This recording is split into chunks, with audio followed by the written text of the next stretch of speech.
അദ്ദേഹത്തിന്റെ കൂടെ നേരത്തെ 40 കിലോമീറ്റർ പുഴ, കായൽ, കടലൊക്കെ നീന്തുന്ന സമയത്ത് ഞങ്ങൾക്ക് ആദ്യം പേടിയുണ്ടായി, കടലിലൊക്കെ ഇത്രമാത്രം കിലോമീറ്റർ നീന്താൻ പറ്റും. 2 ദിവസങ്ങളിലായിട്ട് നിങ്ങൾ ധൈര്യമായിട്ട് കടന്നു വന്നോ, ആയാസരഹിതമായി നിങ്ങളെ നീന്തിക്കുന്ന കാര്യം ഞാൻ ഏറ്റു എന്ന് ഒരു രൂപ പോലും ആരുടെ കയ്യിൽ നിന്നും വാങ്ങാതെ.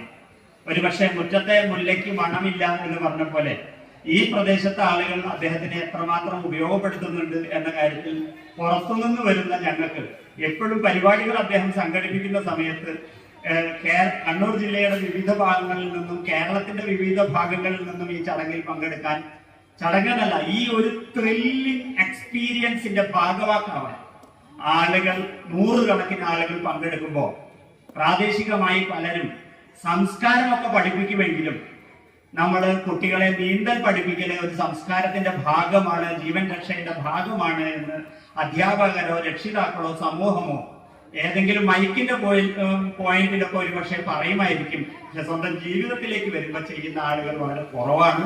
അതുകൊണ്ട് ഞങ്ങളൊക്കെ ചെയ്യുന്നത് ഞങ്ങളുടെ വീട്ടിലെ കുട്ടികളെ ഏറ്റവും ആദ്യം നീന്തൽ പഠിപ്പിക്കുക എന്നതാണ്. ഇന്ന് ഞങ്ങളുടെ നീന്തല് 7 വയസ്സുകാരനായ ഒരു കുട്ടി മട്ടന്നൂരിൽ നിന്ന് വന്ന് 2 കിലോമീറ്റർ നീന്തിയിട്ടാണ് ഇന്ന് നിങ്ങളുടെ കൂടെ വന്നിരിക്കുന്നത് എന്നത് ഉൾപ്പെടെ ഞങ്ങൾക്ക് ഏറെ പ്രചോദനം തരുന്ന ഒരു വലിയ കാര്യം ചെയ്യുന്ന ചാൾസൺ സ്വിമ്മിംഗ് അക്കാദമി, ചാൾസൺ സാറും ജാക്സൺ സാറും ഒക്കെ ചെയ്യുന്ന പ്രവർത്തനങ്ങൾ കേവലം നീന്തൽ എന്നതിലപ്പുറം ഈ റോഡിലുള്ള അനാഥരായ ആളുകൾക്ക് അവരെ സംരക്ഷിക്കാനുള്ള ചുമതല ഉൾപ്പെടെ ഏറ്റെടുത്ത് നടത്തുന്ന ജാക്സൺ സാറാണ് ഇതിന്റെ അധ്യക്ഷത വഹിക്കുന്നത്.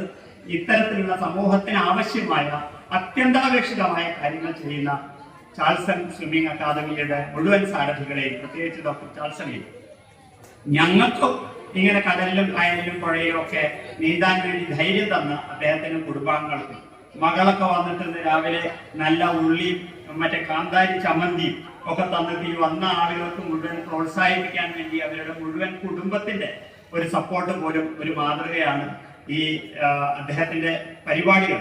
ഞാനൊരു ആശംസ എന്ന് പറയുന്നത് വളരെ ചുരുങ്ങിപ്പോകും. നമ്മൾ കേട്ടുകൊണ്ടിരിക്കുന്ന ആളുകൾ ഹൃദയത്തിൽ അത് കയറ്റിയിട്ട് നീന്താൻ ഒരു പഠിക്കൽ അല്ലെങ്കിൽ പരിശീലനം തുടങ്ങുന്നുണ്ടെങ്കിൽ അതായിരിക്കും ഇന്നത്തെ ചടങ്ങിന്റെ അല്ലെങ്കിൽ ഇന്നത്തെ ഈ പ്രവർത്തനത്തിന്റെ റിസൾട്ട് എന്ന് മാത്രം സൂചിപ്പിച്ചുകൊണ്ട് ഞാൻ എന്റെ വാക്കുകൾ ചുരുക്കുന്നു. നന്ദി.